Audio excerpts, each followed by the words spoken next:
Hey everyone, welcome back to another Slim Sports interview. And as always, I'm your host, Jay Slim. And joining me today is not just one of the best running backs, but the best running back in all of college football this past season. And his numbers back it up. It's not just my opinion. Led all of college football in rushing yards, rushing touchdowns, yards per rush, whatever number you can come up with, he is leading in it. A 5'11" running back from the Southern Utah Thunderbirds and soon to be a first team All-American. I'm predicting it right now, even though it hasn't come out yet. Ladies and gentlemen, Joshua Dye. What's going on, man? Not much. Proud to be here. Absolutely, man. Excited to have you on. I was telling you before we started recording that you are absolutely incredible with what you did this past season. Before we get into these questions that I'm about to ask you, I want fans and viewers to get to know a little bit about you, get to know the accolades to your name. And you have a lot of them just from this past season alone. And I want to do that in a segment that I like to call Resume Rundown. I'm going to talk about some of these, obviously, a whole lot of them to where I can't say everything that you've got. But I will mention that you set the single season record in rushing touchdowns in Southern Utah history this past season, and you were named to the Walter Camp 2025 FCS Player of the Year watch list, as well as the Walter Payton Award finalists watch list here just a couple of weeks ago. And I believe it was yesterday where they finally came out with all conference honors. And just like I thought, Offensive Player of the Year in 2025, as well as first team all conference honors, man. So congratulations on all the success that you had this year. In what was really your first year actually seeing the field. You had a few years at UTEP where you were able to get used to the college ranks, get used to the Division I level and the competition, the different size, muscle, athleticism that you're going to be going against. But you really didn't get a whole lot of reps in games with the minors. You ended up entering the transfer portal, came over to Southern Utah, and just right off the bat, you were able to have this historic season for the T-Birds. Talk to me real quick about what went into being this top tier running back in the FCS, where you were able to put up the numbers that you did, and just what clicked for you early on. For me, it's always consistency. I've always had that drive even before going to UTEP. I've even before going to high school, I've always had that little drive in me. I'm always looking to compete. I'm always looking to just better myself, no matter what it is. I don't care who you are in front of me, what program that I'm involved in. At the end of the day, I'm gonna get what's mine. I have this thing where I do 500 push-ups every single day, and I've been doing this before high school. No matter what the case is, I make sure I do that, and I do 600 sit-ups every single day. People always look at me because I'm crazy and stuff like that, but it's just something that I do every single day, and it kind of reflects the way I am. A lot of people are now just recognizing me for what I do, but I've been consistent with my workouts. I've been consistent with what I eat. I've been consistent with how I practice and stuff like that. So it's just pretty fortunate that I'm getting more recognition for. Absolutely, man. And this Southern Utah program, man, I mean, credit to you guys. It was absolutely insane this season. And for whatever reason, they always find really good running backs, especially since they got the running back coach, Darius Smith. Credit to him. I believe the running back that they had before you last year, he had over 1,500 rushing yards as well, a whole bunch of touchdowns to go. I believe he was an All-American. Your guys' head coach, Delane Fitzgerald. He's able to get great players in the recruiting process every single year, obviously yourself included. Talk to me real quick about this coaching style and how they were able to utilize you in the offense to where you were able to go off for over 1,800 rushing yards and all of that. Shout out Coach Smith. For sure was always right there by my hip. He's one of those coaches that's not gonna compliment you, and that's great. You need a coach that's gonna be on you, be consistent. Right when I got there, it seemed like he had a plan for me. If he told me, I was like, Coach, like, what's it looking like here? And he's like, if you ball, you ball. And I love that. It's an opportunity. I strive for stuff like that. Nothing was guaranteed. And that's what I seek for. Just a chance, and I'll prove it. And Coach Smith's been real with me. The drills that we do, when I first got there, I thought they were like weird. I was like, "What are we doing?" And then I realized that it was probably the best thing for me. So I shout out Coach Smith. I shout out Coach Fitz for even giving me a chance. It's been a blessing to even play for this organization. Mhm. Um, Absolutely. Coach Pitt's very old school, very hard headed at times, but I still love him. Love and care for him. He does what he needs to do, and it's very much different from what I've been used to. Yeah, and obviously they get results, especially with their running backs. I mentioned how the guy that was there before you, he had an incredible season. You managed to top that somehow. I didn't think anybody was going to top that season coming into this year for Southern Utah, but man, you proved me and everyone else wrong with numbers you were putting up. 1,831 rushing yards on 295 carries, 28 rushing touchdowns, set the program record there in a single season for Southern Utah. 6.2 average yards per rush. You had multiple games, 10 games actually, of 100 plus rushing yards, two with over 200. There are players that never get 200 rushing yards in a single game. You did that twice in just one season. That's incredible. And in game situations, it just seemed like you were always able to find the gap, always able to find that yardage, get that extra little bit to get a first down or get into the end zone, whatever you needed to do. You had, 189 rushing yards versus Charleston State with four touchdowns in that game. Charleston State, they have a bye in the FCS playoffs, so you were able to light them up. That incredible defense. 204 rushing yards with three touchdowns against Utah Tech. 221 rushing yards with three touchdowns against Central Arkansas.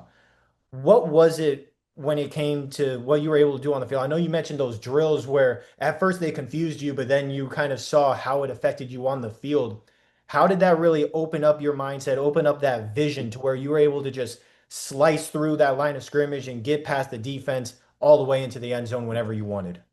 So we have this thing called big leg. It's like working on like getting your feet higher or like your just have better knee drive and stuff like that, and that's always been my problem, kind of. So Coach Smith always emphasized that, right? And the better your field guard, the more you like you don't have to worry about what you're doing on the field. You could just read a gap and just do what you're doing, And he's really emphasized the feet work and the little things so we can play as fast as we can. So we would have like big leg, we'd have nimble feet. It's like it sounds weird. I'm giving you all these little names and stuff like that. And I was like, trust me, I'm the same way. I was like, what? Like, what is this? And I'm like, holy smokes, like that's something I do in a game. He prepares it just like a game. And then if you mess up or do one little thing, it's like you're gonna do it again or you're gonna do push-ups. So he's very like precise on every little thing and it's been really productive. And I could tell from the previous backs he's had. Absolutely. The results show, and the results showed for you this season with a whole lot of highlight plays that I am going to get into in a quick little segment that I like to call Make That Play, which is pretty self-explanatory. We're going to talk about some of those big time highlights, big time touchdowns that you had this year. And I put together what I feel like are your top three plays from this past season. Obviously, 28 touchdowns was a lot of touchdowns to go through, so it was hard for me to come up with just three of them. But obviously, I'm just a fan in the stands. I'm just a guy looking at the videos on Twitter and YouTube. You're the guy actually on the field doing what you do best. What would you say was your top play from this past season? My top play. I would say against Charleston State, my fourth touchdown. Um, it's we're tied right now, so we need a big touchdown. I remember we got a penalty before that. We ran the ball was supposed to go right. I'm reading the flow of the linebackers are starting to flow to the right. So then I cut it to the other gap because like there's like a million things that go through my head when I run a ball, right? It's like Mhm. really complex when you do it, but like there's also little things that you gotta read. So like when you're like running an inside zone, you have to let your offense or your O line to set it up, right? So you press the O line, and then once something opens, you go.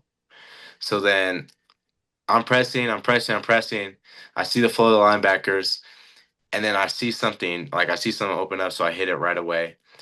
And then after that, it's really making a safety miss. You gotta plant and go, and then you take off. You gotta use your speed.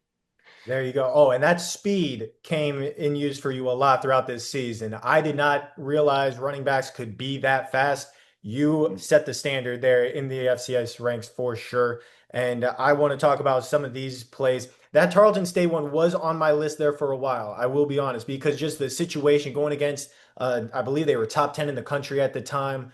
But I mean, absolutely incredible what you're able to do. And I want to get into the plays that I thought were your top three. Again, just a guy in the stands, just Yeah, stats guy. But number three, I have against Idaho State a 32-yard rushing touchdown where you just ran up through insane traffic and you broke through multiple tackle attempts to get into open space, stampede straight into the end zone. Still don't know how you came out of that without being tackled. It was insane. Number two, also against Idaho State, a 20-yard touchdown run where you ran up the middle and once again disappeared. Couldn't be seen. I don't know how you break through these tackles, man. I guess it's credit to the footwork, credit to your running back coach for these drills, because you once again were able to come out among all of these different players where you just were able to get straight into the end zone, another big time score in that Idaho State game. And then number one, big time yardage all the way down the field, 92-yard rushing touchdown against Utah Tech, where you ran past multiple defenders, broke some ankles, broke through some tackles, got into open space, and we talked about that speed. Boom. Somehow you were able to create more space. Sometimes running backs go down and you see the gap get closed with the safety as they're yeah. catching up. It got wider. I don't know how it happens. It was insane. Absolutely incredible job by you. And I mentioned you had all of these 100+ yard games every single week. It seemed like 10 of those games you were able to get over 100 rushing yards. How would you say you embrace this superstar role that you had this season? Because obviously you were the biggest focal point of this offense in this run game where they knew you were a go-to guy where they could rely on you to go get this big time yardage, get the first down, get the touchdown. How would you say you embrace this early on in the season to help lead to the success that you guys had? Really, it's the man up front. Controlling them trenches is what really matters. If you can control the trenches, you can do anything you want. So I give all the credit to the O line. I'm just the man that just looks good because of them. All all I ask for them is just to give me an opportunity. They fight their butts off to make sure I get that. Hey, got to give credit where credit's due. And obviously, it all worked great for you guys during the season, although you guys did have a tough stretch there. Ended up struggling early on in the season, five straight losses before rampaging six straight wins. So you guys were able to bounce back, show that aggressiveness that you guys had, and had a winning season overall, 7-5 overall record, and had a 6-2 record in conference action. So you guys in that six-game win streak beat a lot of tough conference opponents, including beating North Alabama in a 36 to 34 double overtime win on the road. Beat that Utah Tech team that I mentioned before, beat them 28-7 on the road, and then played against Austin P at home, 33 to 17, big time win for you guys again in conference action. Talking real quick about what you guys were able to do to kind of switch what happened early on in the season to have all this success in that six-game win streak. What really clicked to where you guys were able to just be dominant week in and week out? It was more of like we wanted to reflect and see how we wanted to go down. We don't want to go down as losers. We want to compete. We came here to play football. We came here to punch some faces. Going down with an L is never fun.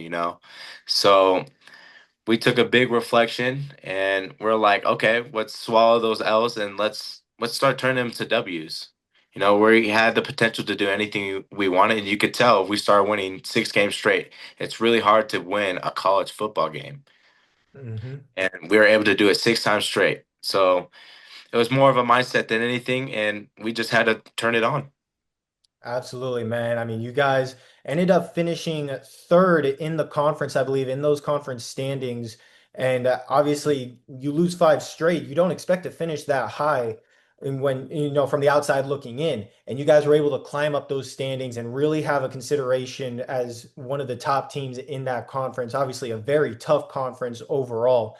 And you yourself I keep mentioning the numbers. I keep mentioning the overall impact because you were able to do such a big part. And I don't want to discredit your teammates because they did a tremendous job as well. But the offense during that six-game win streak, I found this very interesting how there were only two passing touchdowns in that six-game win streak. they relied very heavily on the run game, utilizing you a majority throughout the games, a whole lot of carries, a whole lot of rushing yards, and obviously all the touchdowns that you had throughout that stretch.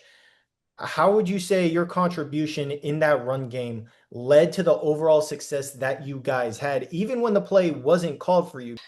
I mean, it's more of like an FU mentality, we're gonna do what we want. And yeah, I feel like I played a role in that, but it's more on the coaches trusted me, my O-line trusted me, my receivers trusted me, my quarterback trusted me.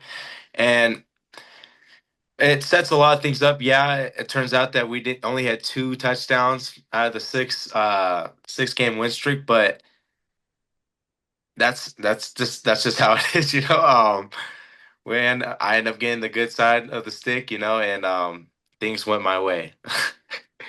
Hey, sometimes that's just how it happens. Obviously, it worked out for the best because, like you said, it's hard to win games in college football, and you guys won six straight to wrap up the 2025 season.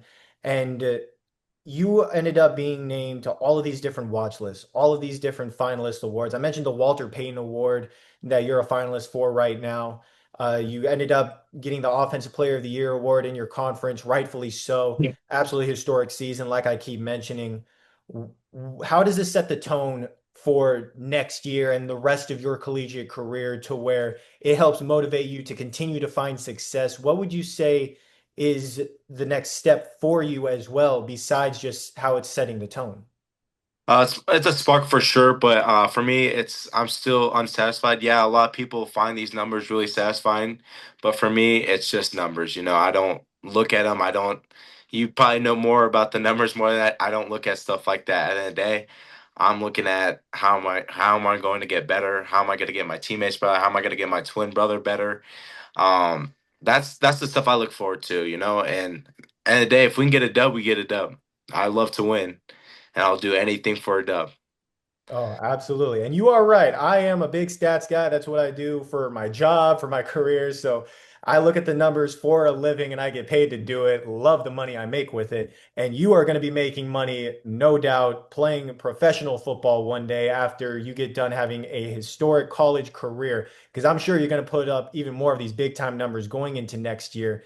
But before we get off, I want to do one more segment with you that I like to call Who's Up Next. And this segment is basically so you can shout out some of your teammates that I can look at and have on the podcast. I've looked at some of your teammates and I do have one lined up, and I'm interested to see if you mention him because he put up some crazy numbers just like you did. But you get an opportunity, not just your teammates, but also players from other teams that you might know, where I can have them on the podcast so they can tell their story just like yourself. So, who do you got for recommendations?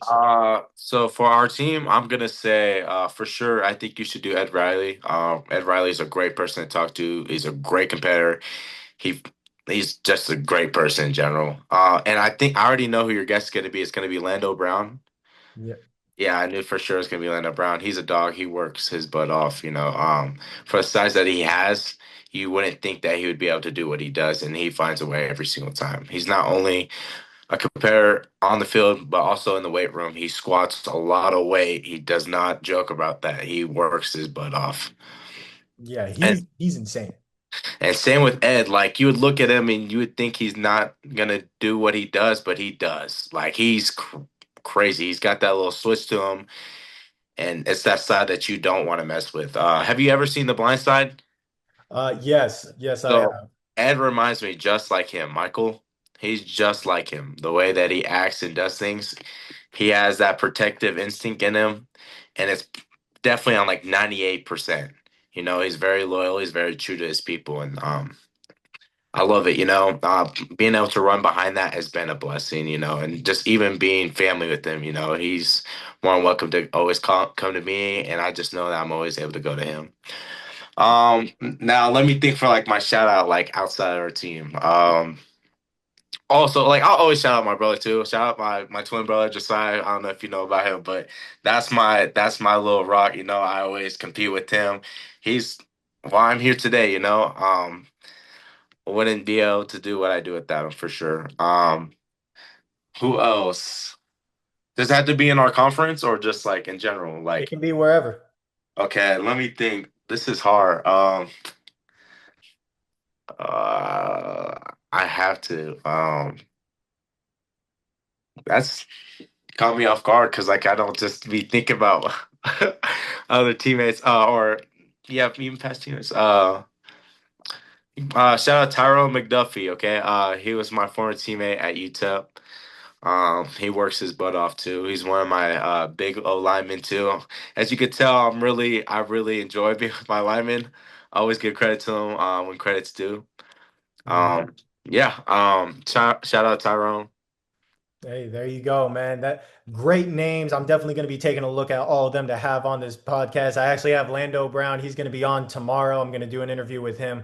Great guy, just like you. He was Defensive Player of the Year. You were Offensive Player of the Year. And this Southern Utah program produces some dogs. And obviously, you're looking to continue your success individually as well as with the team going into next season to where not only you guys can hopefully win the conference, but make it to the FCS playoffs and make some noise. What is the next step this offseason to where you can come back to this Thunderbirds program and continue to dominate and lead you guys to more success? Again, consistency. Again, we don't have to worry about no numbers, but it's just doing you. Play the game that you play. And find your reason why. Right? I have my own reasons. You have your own reasons, and um, I'll never forget them. I strive for the best and whatever I truly enjoy. There you go, man. I cannot wait to see what Southern Utah does going into next season, man. Excited for you. Congratulations on a historic season and keep being great, man. I definitely can't wait to see where you end up in the pros because you're going to be making some serious money one day, whether it's NFL or wherever you end up at. Thank you so much for hopping on the podcast today, doing this Check tremendous you. interview. Great to have a historic player like yourself because unlike you, I do love the numbers. So I love what you did this year, man. Congrats. Thank you so much.